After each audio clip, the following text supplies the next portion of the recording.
तो चलिए बच्चों, अब हम आगे बढ़ते हैं और जैसा कि हम बात कर रहे थे प्रथम कोटि की अभिक्रिया की, तो यहाँ पर हम डिस्कस करने जा रहे हैं प्रथम कोटि अभिक्रिया की कुछ विशेषताएं, जिसमें हम कुछ अच्छे पॉइंट इसके बारे में जो बेटा बोर्ड परीक्षा में भी और ज़्यादातर नीट और जेईई में आ जाते हैं उनकी बात करेंगे और कुछ अच्छे न्यूमेरिकल की बात करेंगे इस वीडियो में।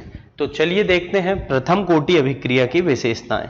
तो प्रथम कोटि अभिक्रिया की कुछ विशेषताएं हैं। पहली विशेषता क्या थी बेटा कि एक प्रथम कोटि अभिक्रिया की जो दर होती है, अभिक्रिया की दर जो होती है,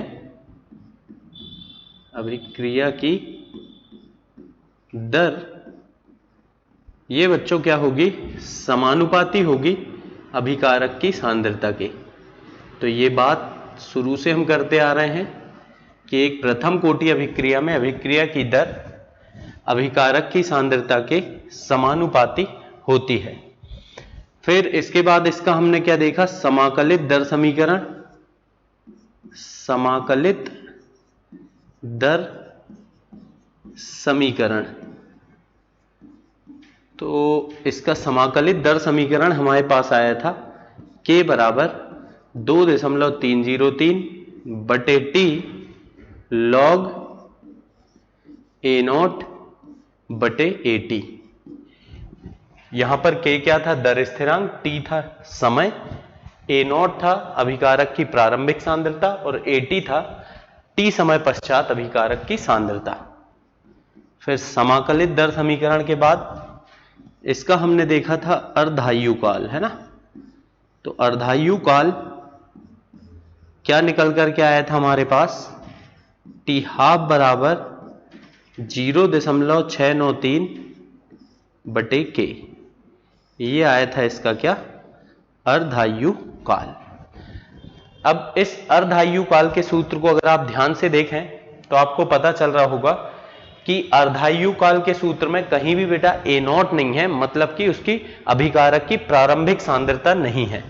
तो इससे हमें एक और बात पता चली थी कि जो अभिक्रिया का अर्धायु काल प्रथम कोटि अभिक्रिया का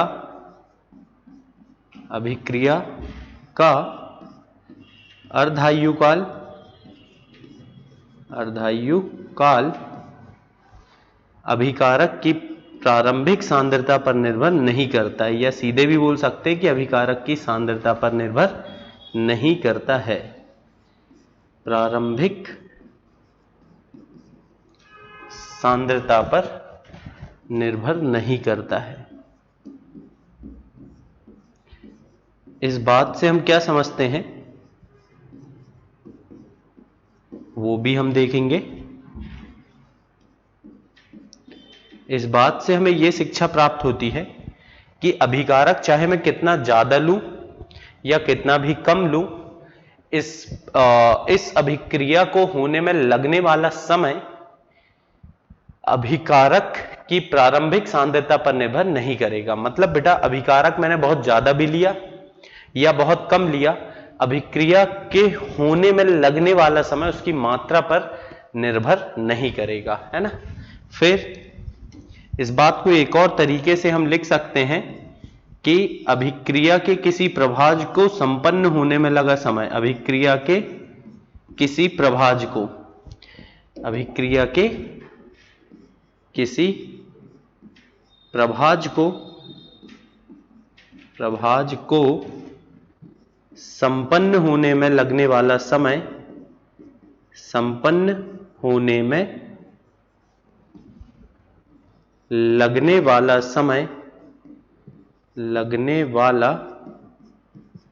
समय अभिकारक की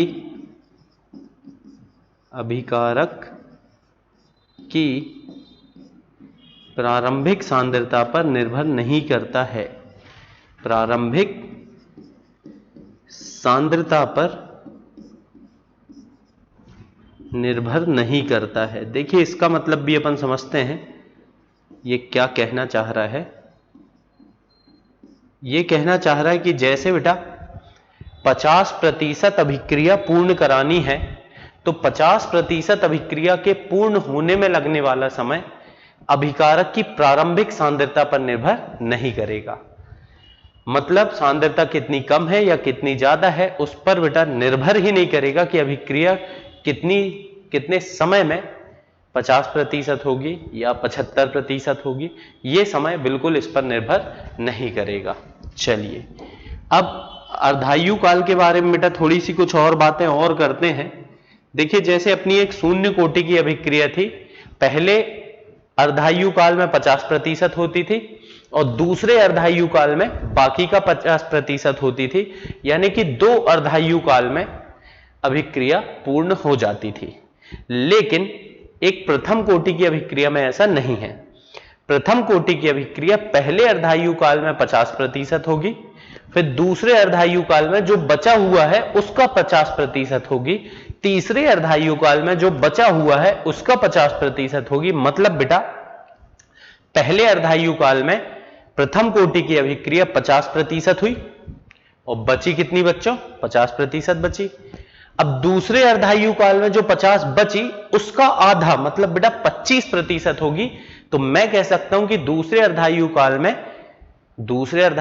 में बच्चों अभिक्रिया 75% पूर्ण हो जाएगी और 25% बचेगी। अब तीसरे अर्धायु काल में जो 25% बचा हुआ है उसका आधा यानी कि 12.5% अभिक्रिया हो पाएगी, यानी कि टोटल 3 अर्धायु काल में अभिक्रिया हो जाएगी 87.5%, जबकि 12.5 अभी भी बची रह जाएगी। क्या कहना चाह रहा हूं मैं, इस बात को थोड़ा अपन लिखते हुए समझते हैं। पहली बात तो मैंने बोला कि पहले अर्धायु काल में तो ये तो अब पहला अर्धायु काल में अभिक्रिया कितनी होगी बेटा? अर्धायु काल में कितनी होगी? 50% अभिक्रिया पूर्ण हो जाती है। अभिक्रिया पूर्ण हो जाती है, ठीक है। मतलब पहला अर्धायु काल जब आया तो 50% अभिक्रिया हुई, लेकिन जब मैंने देखा दूसरे अर्धायु काल में बच्चों, दूसरे अर्धायु काल में कितनी हुई, तो जो बचा हुआ 50 था उसकी आधी, मतलब बचा हुआ 50 था, आधी यानी कि 25 और हो गई, यानी कि 2 अर्धायु काल में कितनी हो जाएगी? 75% अभिक्रिया पूर्ण हो जाती है। इसी प्रकार तीसरे अर्धायु काल में, मतलब शुरू के 3 अर्धायु काल में कितनी अभिक्रिया होगी? तो देखिए 75 तो हो गई, बची कितनी बेटा? 12.5, मतलब 25 बची बेटा, 25 बची है। तो 25 बची, अब अगले अर्धायु काल में उस 25 का आधा होगा। मतलब ये कहने का है 25 का आधा यानी कि 12.5। तो 75 तो हो चुकी थी, 12.5 और हो गई, यानी कि 87.5% अभिक्रिया पूर्ण हो जाएगी। और बचेगी कितनी यार? 12.5 बची। अब अगले अर्धायु काल में उस 12.5 का आधा, मतलब चौथे अर्धायु काल में उस 12.5 का आधा करें तो 6.125 है ना, 12.5 का 6.25, सॉरी बेटा, तो 6.25 और करा दो तो 93.75% अभिक्रिया पूर्ण हो जाएगी। और बची कितनी रह जाएगी बच्चों? 6.25। कितनी बची रह जाएगी? 6.25 बची रह जाएगी। अब अगले अर्धायु काल में यानी कि 5वें अर्धायु काल में क्या होगा? जो 6.25 बचा है उसका आधा यानी कि 3.125। तो अगर मैं बोलना चाहूं कि 5वें अर्धायु काल में तो कितनी हो गई? देखिए 93.75 तो पहले ही हो गई थी, बची थी 6.25, तो उस 6.25 का और आधा करें हमने तो 3.125 यानी कि 96.875% अभिक्रिया पूर्ण हो जाएगी। ऐसे बेटा हर अर्धायु काल में जो बचा हुआ रहेगा उसका आधा आधा आधा होते जाएगी। या इसको मैं ऐसा भी बोल सकता हूं कि एक प्रथम कोटि की अभिक्रिया कभी 100% पूर्ण होगी ही नहीं। क्यों? क्योंकि आधा आधा आधा होते जाएगी, आधा आधा आधा बचते जाएगी, तो कुछ ना कुछ तो बचेगी। तो इस बात को हम ये भी बोल सकते हैं कि एक प्रथम कोटि की अभिक्रिया, प्रथम कोटि की अभिक्रिया कभी 100% पूर्ण नहीं होती है। थोड़ा ना थोड़ा तो बेटा बच ही जाएगा, है ना, पूर्ण नहीं होती है। हालांकि जब 90-95% से ज्यादा हो गई तो सामान्यतः अपन पूर्ण मान लेते हैं, लेकिन बेटा मैथमेटिकली तो ये बात सही है कि ये कभी भी पूर्ण नहीं होगी। बढ़िया है। फिर इससे हमें कुछ शिक्षा प्राप्त होती है। क्या शिक्षा प्राप्त होती है कि 50% अभिक्रिया, 50% अभिक्रिया पूर्ण होने में लगने वाला समय, पूर्ण होने में लगने वाला समय, लगने वाला समय तो कितना होगा बच्चों? ये जो समय होगा इसको तो हमने नाम दिया टी हाफ, यानी कि अर्धायु काल। तो अब आप बताइए 75% अभिक्रिया पूर्ण होने में लगने वाला समय, तो ये आएगा कितना बेटा? ये आ जाएगा 2 टी हाफ, मतलब 2 अर्धायु काल। पहले में 50%, दूसरे में 75, क्योंकि बचे हुए 50 का आधा यानी 25, तो 75 होगी। फिर 87.5% अभिक्रिया पूर्ण होने में लगने वाला समय बराबर 3 टी हाफ, ठीक है ना, 3 अर्धायु काल। इसी तरह से आएगा बेटा एक न एक दिन की 99.9% अभिक्रिया पूर्ण होने में लगने वाला समय, तो ये आएगा आपका 10 टी हाफ, यानी कि 10 अर्धायु कालों के बराबर। फिर से समझे बेटा इस बात को कि 50% होने में टी हाफ के बराबर समय लगेगा, मतलब कि अर्धायु काल के बराबर। 75% होने में 2 टी हाफ यानी 2 अर्धायु काल के बराबर। 87.5% पूर्ण होने में 3 अर्धायु काल, और 99.9% पूर्ण होने में 10 अर्धायु काल लग जाते हैं। अच्छी बात है बेटा, इन बातों को आप बढ़िया से पहले लिख लीजिए, फिर हम आगे कंटिन्यू करते हैं। तो आगे बढ़ते हैं और एक सवाल के साथ हम आगे बढ़ रहे हैं।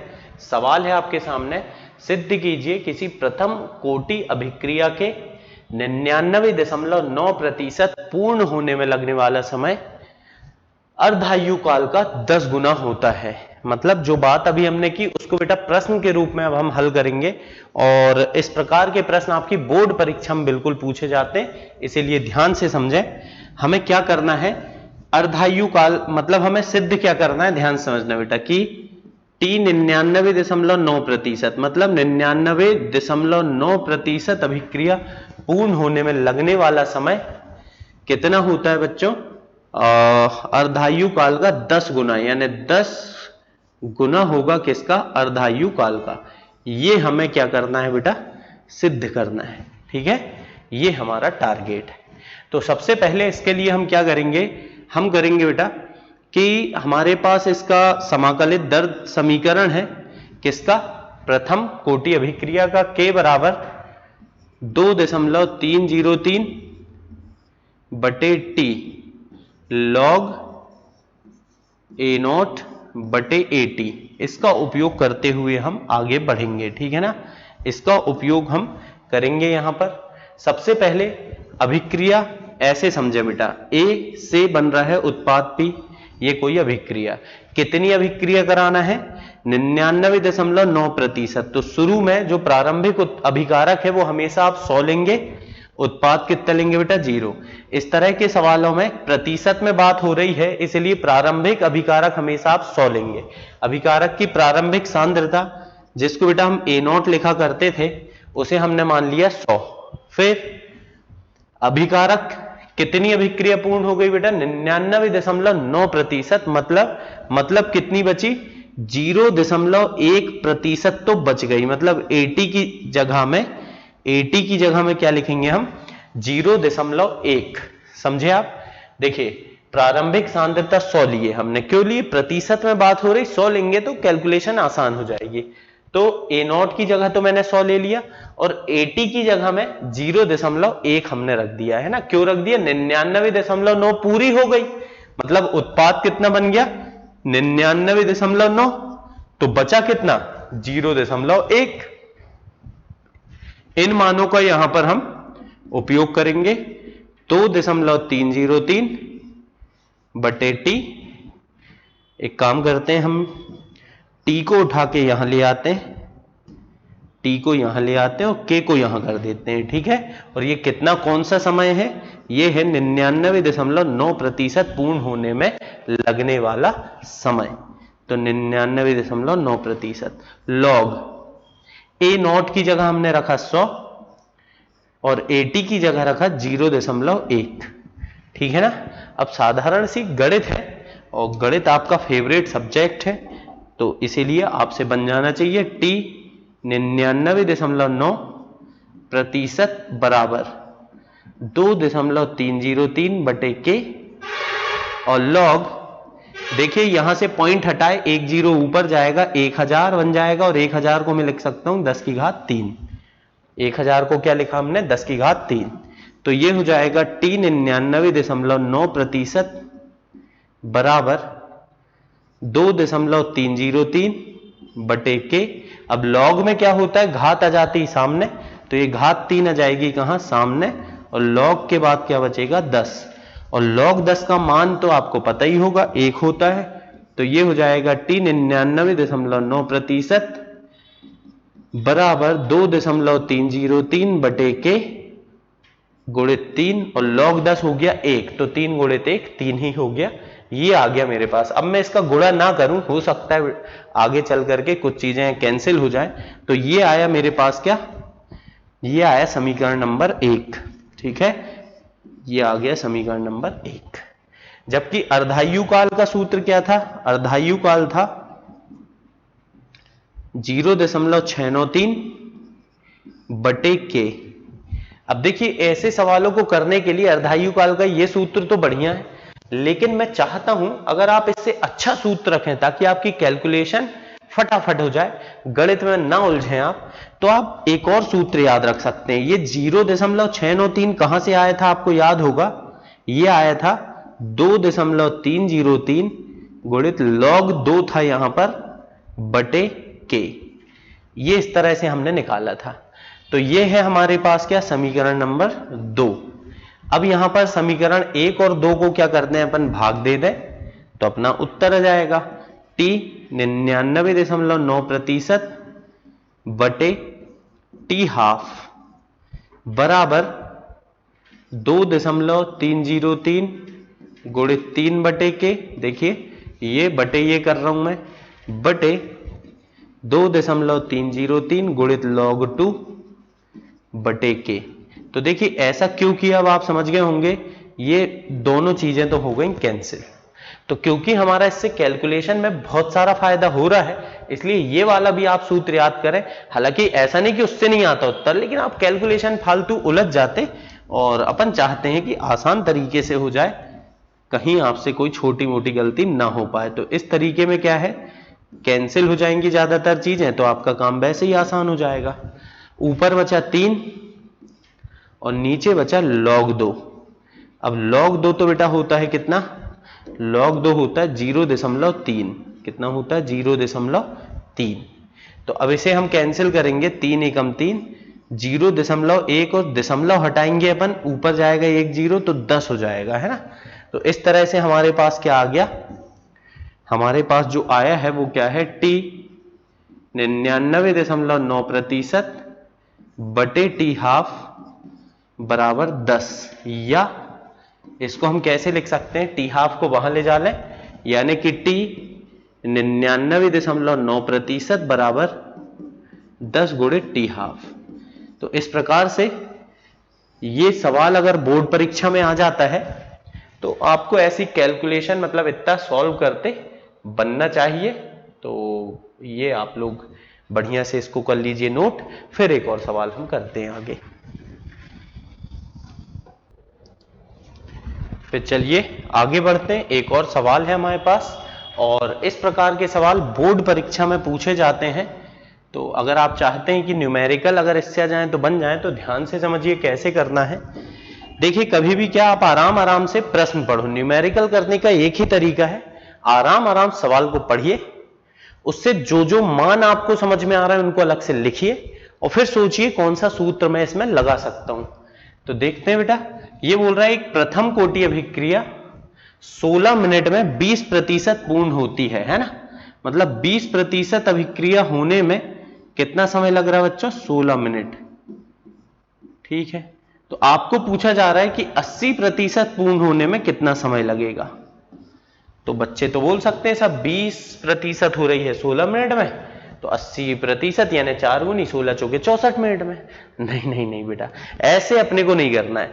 मतलब ये शून्य कोटि अभिक्रिया में अगर ऐसा मैं कर देता तो सही हो जाता, लेकिन प्रथम कोटि में ऐसा नहीं करना है। अपने को तो सूत्रों का उपयोग करके करना है, और उत्तर ये नहीं आएगा, कुछ और आएगा। देखते हैं क्या आएगा। तो सबसे पहली बात, सवाल को करने के लिए हमने एक अभिक्रिया मान लिए जिसमें ए अभिकारक है जो उत्पाद बना रहा है क्या? P। अब इसमें प्रारंभिक सांद्रता हमेशा हम कितनी मानेंगे बेटा? 100, जिसको हम बोलते हैं A0।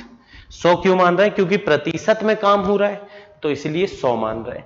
प्रारंभिक में उत्पाद तो कितना होता है आपका? 0। इसी तरह से 20% पूर्ण हो गई, 20% हो गई मतलब 20 हिस्सा हो गया, 80 बाकी है। तो 20 जब हो गई बेटा तो बची कितनी? 80 बचा। मतलब 80 की जगह हम 80 रखेंगे, जबकि 20 तो पूरी हो चुकी है। 20% पूर्ण होना मतलब अभिकारक का 20% हिस्सा उत्पाद में बदल गया और 80% हिस्सा अभी भी बाकी। तो बस ये चीजें हमारे पास आ चुकी हैं। तो अब हम क्या करें? K का मान रखें। क्या था हमारे पास सूत्र? 2.303 बटे T log A0 बटे AT। ये था बच्चों हमारे पास सूत्र। अब इसमें क्या करेंगे अपन? मान रखते हैं। सबसे पहले ये हो जाएगा K बराबर 2.303 बटे T log A0 की जगह हम कितना रखेंगे? 100 बटे AT की जगह हम रखेंगे 80। 0 से 0 कैंसिल, तो 10/8 है ना। तो 10/8 को हल करना पड़ेगा। अब यहां पर क्या होता है, जब आपको प्रश्न पेपर में आता है तो log का मान दिया जाता है, तो यहां तो हम डायरेक्ट सॉल्व करेंगे log 10 ऋण log 8। ठीक है बेटा। तो अब चलिए देखते हैं कैसे ये हल होगा, गणित कैसे करेंगे इसकी। आसान है, कुछ ज्यादा नहीं है। K बराबर 2.303 बटे T की जगह समय है बेटा। समय यहां पर हम कितना रख देते हैं? 16 मिनट है, तो 16 रख देते हैं। और गुणित में क्या होगा? log 10 तो होता है 1 ऋण log 8 होता है बच्चों 0.9। ठीक है ना। log 8 कितना होता है? 0.9। चाहे तो आप निकाल सकते हैं log 8। इसको हम लिख लेंगे क्या? log 8 को लिख लेंगे 2 की घात 3। अब ये 3 आ जाएगा सामने।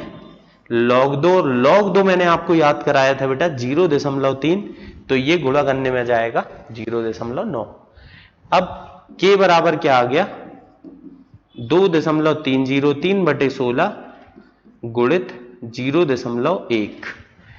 अब एक काम करूं बेटा, K का ना अब इससे ज्यादा आसान मान, मतलब गुणा भाग में नहीं कर रहा। क्यों नहीं कर रहा? हो सकता है आगे चल के बहुत सारी चीजें कैंसिल हो जाएं, और मैं आपको भी सजेस्ट करूंगा कि इन सवालों में गुणा भाग आखिरी में करिए, क्योंकि बहुत सारी चीजें कैंसिल होंगी।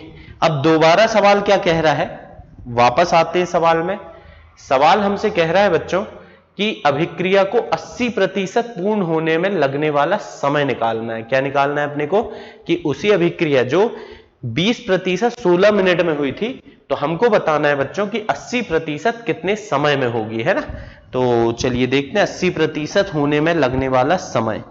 तो पहले हम क्या करें, फिर से K बराबर 2.303 बटे T log ए नॉट तो 100 लूंगा बेटा, 80% पूर्ण हो गई, बची कितनी 20% बची, तो 20 यहां रख दिए। तो बस अब के की जगह मान रख देते हैं, कितना आया था के का मान 2.303 गुणित 0.1 बटे 16 बराबर 2.303 बटे टी लॉग, ये हो जाएगा 0 से 0 गया, 10 बटे 2 मतलब log 10 ऋण log 2। चलिए मान रखते हैं अब इसका, 2.303 से 2.303 कैंसिल, तो ये आ जाएगा कितना 0.1 बटे 16 बराबर log 10 बटा 1 ऋण log 2 होता है 0.3, तो ये आ जाएगा इस तरह से। अब तिर्यक गुणा कर देंगे, 0.1 गुणित टी बराबर 16 गुणित 0.7, तो देखिए यहां पर टी बराबर 16 गुणित 0.7 बटे 0.1, दशमलव से दशमलव गया, 16 सत्ते 112 मिनट है ना, तो ये आ जाएगा 112 मिनट। यानी कि उस अभिक्रिया को जिसको 20% पूर्ण होने में 16 मिनट लग रहे थे, 80% पूर्ण होने में 112 मिनट लगेंगे। ठीक है ना, ये इस तरह के सवाल बेटा बोर्ड परीक्षा में आपके बिल्कुल पूछे जा सकते हैं, तो आप इनकी अच्छी तैयारी रखें। चलिए जाते जाते एक छोटी सी बात और बता दे रहा हूं मैं, वैसे तो मैंने पहले भी बता रखा हूं, फिर भी देख लेते हैं कि प्रथम कोटि अभिक्रिया के लिए, प्रथम कोटि अभिक्रिया के लिए दर स्थिरांक यानी के का मात्रक, क्या बताना है बच्चों हमको, के का मात्रक। तो एक प्रथम कोटि अभिक्रिया के लिए हम के का मात्रक बता सकते हैं। के की इकाई हमने याद करे थे, मोल की घात n ऋण 1 और लीटर की घात n ऋण 1 नहीं बेटा, ये आया था 1 ऋण n है ना, 1 ऋण n, लीटर की घात आई थी n ऋण 1 और सेकंड की घात आई थी ऋण 1, ये आया था हमारे पास। n की जगह कितना रख दें, प्रथम कोटि के लिए 1 रख दें, तो k की इकाई आ जाएगी 1 रखोगे, मूल की घात 1 ऋण 1 0, मूल की घात 0 मतलब बेटा गया 1 हो जाएगा, लीटर की घात 1 ऋण 1 यानी कि 0, लीटर भी गया, बचेगा क्या, केवल सेकंड की घात ऋण 1 यानी कि सेकंड इनवर्स। तो अगर हमसे पूछा जाए कि किसी प्रथम कोटि अभिक्रिया के लिए के का मात्रक बताइए, तो हम क्या बोल देंगे, सेकंड इनवर्स। तो ये हमने प्रथम कोटि अभिक्रिया के लिए बहुत सारी बातें कर लिए हैं। अब अगले वीडियो में अध्याय को हम आगे बढ़ाएंगे। ठीक है।